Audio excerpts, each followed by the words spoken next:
ಕರ್ನಾಟಕಕ್ಕೆ ಚಾರಣಕ್ಕೆ ಬಂದು ಪದೇ ಪದೇ ಅಪಘಾತಗಳು ಸಂಭವಿಸ್ತಾ ಇರೋದ್ರಿಂದ ರಾಜ್ಯ ಸರ್ಕಾರದ ಎಸ್ಒಪಿ ಬಿಡುಗಡೆಯಾಗಿದೆ. ಸಚಿವ ಈಶ್ವರ್ ಖಂಡ್ರೆ ಬಿಡುಗಡೆ ಮಾಡಿದ್ದಾರೆ. ದೇಶದಲ್ಲೇ ಮೊಟ್ಟ ಮೊದಲ ಬಾರಿ ಚಾರಣಕ್ಕೆ ಹೋಗೋದಕ್ಕೆ ಎಸ್ಒಪಿ.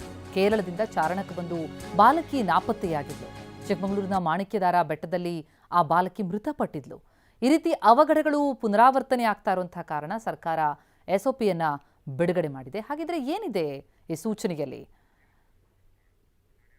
4 ಚಾರಣ ಪಾಯಿಂಟ್ಗಳು ಚಾಲ್ತಿಯಲ್ಲಿವೆ. ಇರುವಂತಹ ಎಲ್ಲಾ ಚಾರಣ ಪತ್ರಗಳಲ್ಲಿ ಕಡ್ಡಾಯವಾಗಿ ಎಸ್ಒಪಿಯನ್ನು ಜಾರಿಗೆ ತರಬೇಕು ಅಂತ ಹೇಳಿ ನಾವು ಚಿಂತನೆಯನ್ನು ಮಾಡಿ ನಮ್ಮ ಎಲ್ಲ ಹಿರಿಯ ಅಧಿಕಾರಿಗಳು ಸ್ಟೇಕ್ ಹೋಲ್ಡರ್ಸ್ ಜೊತೆಯಲ್ಲಿ ಮತ್ತು ಇತರ ತಜ್ಞರ ಜೊತೆಯಲ್ಲಿ ಚರ್ಚೆ ಮಾಡಿ ಈ ಒಂದು ಚಾರಣಕ್ಕೆ ಪ್ರಮಾಣಿತ ಕಾರ್ಯಾಚರಣೆ ವಿಧಾನ ತಯಾರು ಮಾಡಿದ್ದಾರೆ. ಅದನ್ನು ಈಗಾಗಲೇ ನಾನು ಬಿಡುಗಡೆ ಮಾಡಿದ್ದೇನೆ. ಚಾರಣಿಗರ ಮೊಬೈಲ್ಗೆ ಟ್ರ್ಯಾಕಿಂಗ್ ಆ್ಯಪ್ ಅಳವಡಿಕೆ ಮಾಡಬೇಕು ಅಂತ ಹೇಳಿ ನಾವು ಮಾಡಿದ್ದೇವೆ. ಹಾಗೆ 10 ಚಾರಣಿಗರಿಗೆ ಒಬ್ಬ ಮಾರ್ಗದರ್ಶಿ ಗೈಡ್, 10 ಚಾರಣಿಗರಿದ್ದರೆ ಒಬ್ಬ ಗೈಡ್ ಇರಲೇಬೇಕು.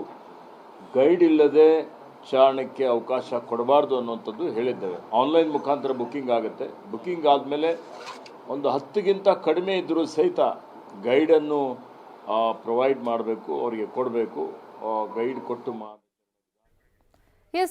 ಈ ಎಸ್ಒಪಿಯನ್ನು ಬಿಡುಗಡೆ ಮಾಡಿದ್ರು. ಚಾರಣಕ್ಕಿರುವಂತಹ ಹೊಸ ನಿಯಮಗಳೇನು ಅನ್ನೋದನ್ನು ವಿವರಿಸಿದ್ದಾರೆ. ಚಾರಣಿಗರ ಮೊಬೈಲ್ಗೆ ಟ್ರ್ಯಾಕಿಂಗ್ ಆ್ಯಪ್ ಅಳವಡಿಕೆಯಾಗೋದು, 10 ಚಾರಣಿಗರಲ್ಲಿ ಒಬ್ಬ ಗೈಡ್ ಇರಬೇಕು. ಅಂದರೆ 10 ಚಾರಣಿಗರು ಹೋಗ್ತಿದ್ದಾರೆ ಅಂತಂದರೆ ಅವರಿಗೆ ಒಬ್ಬ ಗೈಡನ್ನು ನೇಮಿಸಬೇಕಾಗತ್ತೆ. ಜೊತೆಗೆ ಆನ್ಲೈನ್ ಮೂಲಕ ಚಾರಣದ ಬುಕ್ಕಿಂಗ್ ಆಗುತ್ತೆ.